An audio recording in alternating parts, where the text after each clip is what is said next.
Мир до сих пор в шоке от того, что случилось в Афганистане. Досмотрите это видео до конца, и вы узнаете, что о ситуации на границе Таджикистана с Афганистаном говорят источники в правительстве. Подписывайтесь на наши обновления, чтобы всегда оставаться в курсе событий. В Кабульском аэропорту афганцы в панике штурмуют самолеты. Ранее распространились слухи, что все, кто доберется до аэропорта, будут эвакуированы. После этого в аэропорту и на взлетно-посадочных полосах воцарился хаос.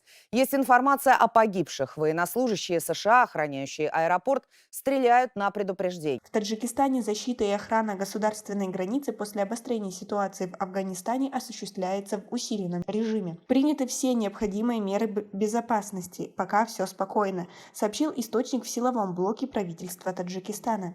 На всей протяженности границы с Афганистаном созданы 3 линии обороны, на которых задействованы определенные силы и средства пограничных войск, Минобороны, ГКНБ, МВД, других силовых структур страны, а также резервисты национальной армии, заявил источник.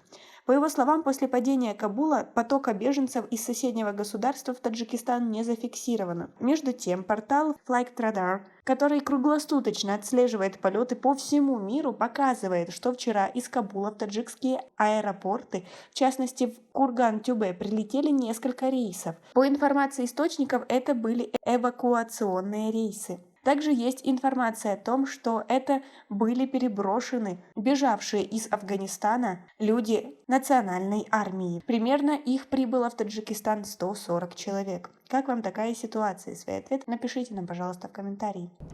МВД Афганистана заявила о готовности передать власть талибам.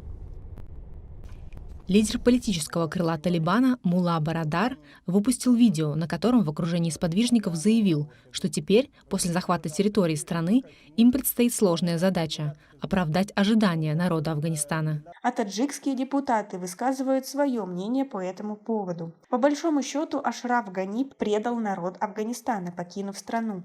Об этом сказал лидер Демпартии Таджикистана, депутат Нижней палаты парламента страны Саид Джафар Усманзода. Я призываю силы Талибана, где бы они ни находились, обеспечить безопасность людей и сохранить их жизни. Я советую всем оставаться в своих домах.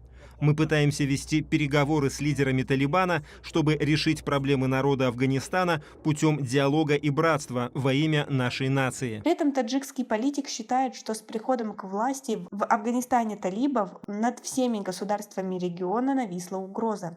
Движение «Талибан», которое захватило власть в Афганистане, никогда не выполнит свои обещания не терроризировать население страны, амнистировать своих оппонентов.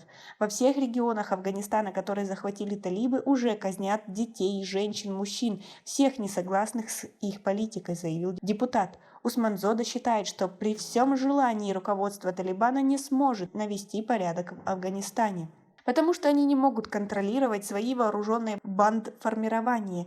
Единственный выход из сложившейся ситуации в Афганистане я вижу в создании правительства национального примирения, в которое могли бы войти видные политические деятели, представители всех народностей этой страны. Но Талибан никогда не пойдет на этот шаг, заключил лидер ДПТ. Вы согласны с ним? Свои ответы напишите нам, пожалуйста, в комментарии. У нас пока на этом все. Цените наше видео подпиской и лайком. До скорой встречи!